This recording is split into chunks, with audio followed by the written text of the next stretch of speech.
In this video, I'm going to be letting you guys know the 5 things I wish I knew before I start my eBay business.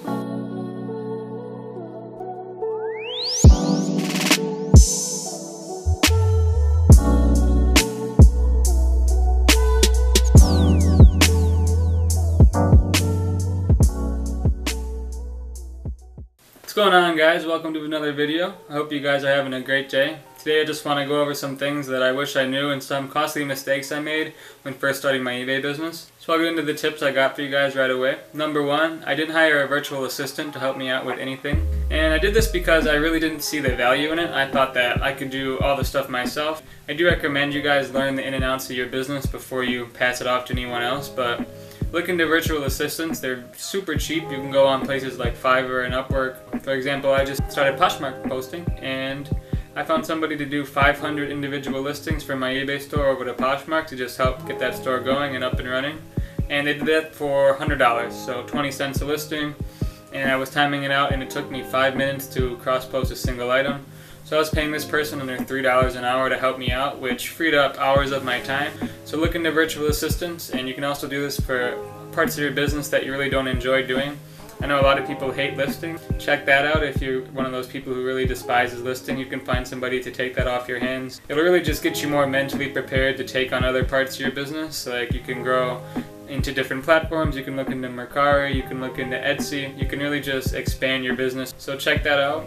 And don't think of it as a cost. It's not a sunk cost, it's an investment, and you're probably going to get a solid return on that. With those 600 or 500 listings, I'm going to get more than $100 back with that investment. Didn't really see that in the beginning. I really just thought of it as me wasting that money. But if you're paying somebody, for example, $600 a month, and they are generating $2,000 of income, you're netting that $1,400. So yeah, it's really good to look into depending on what you want that person to be doing. So check out virtual assistants for sure. Next tip I have for you guys, if you're just starting out, is don't rush into getting a bunch of inventory listed right away. It's not really necessary unless you just have a steady supply and you know what you're doing. But I would recommend just not buying as much as possible. I know you see people with 1,000 listings up and you want to just match that right away. Chances are you don't have that good of a connection, and if you do, you're one of the lucky ones, and by all means buy as much as you can. For me, I'm still stuck with a lot of bad inventory for when I was first starting out, and I'm going to have to just redonate that, sell it at a loss. Kind of you're just stuck with it. It's taking up time, it's taking up space. I would recommend just being patient. Patience is one of the biggest keys to making it in this game. Stay focused on finding high ticket items, ones that probably are over $20 ASP, and you guys are going to be good to go. This is a huge mistake I made. The next tip I have for you guys is bookkeeping. So in the beginning, I really didn't realize that I had to do all this bookkeeping, and I just didn't keep track of it. I didn't keep track of my receipts, and wasn't really prepared for tax season whatsoever. So I had to really catch up on that, and I could have possibly had more money back in my pocket this year based on stuff like miles driven. Having a home office, you can deduct your internet and your cell phone even, because as long as it's a core essential to your business and you can't function without it, you can deduct it. Cell phone, internet are just big ones that people don't really realize.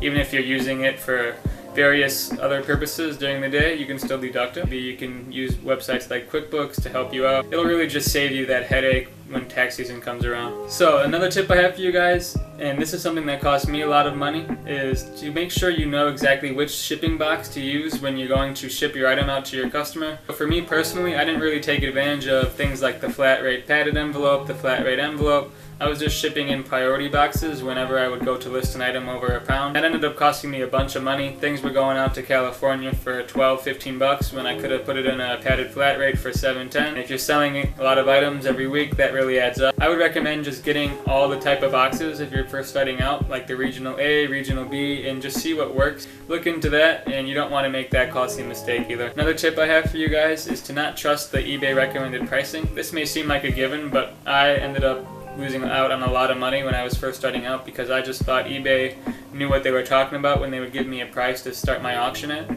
and that ended up costing me huge money. I was listing a Ralph Lauren full zip, really nice down jacket, and they recommended I started the auction at about $14.95. This jacket was actually worth about $75-80, and when you're first starting out, you don't really know what stuff is going for.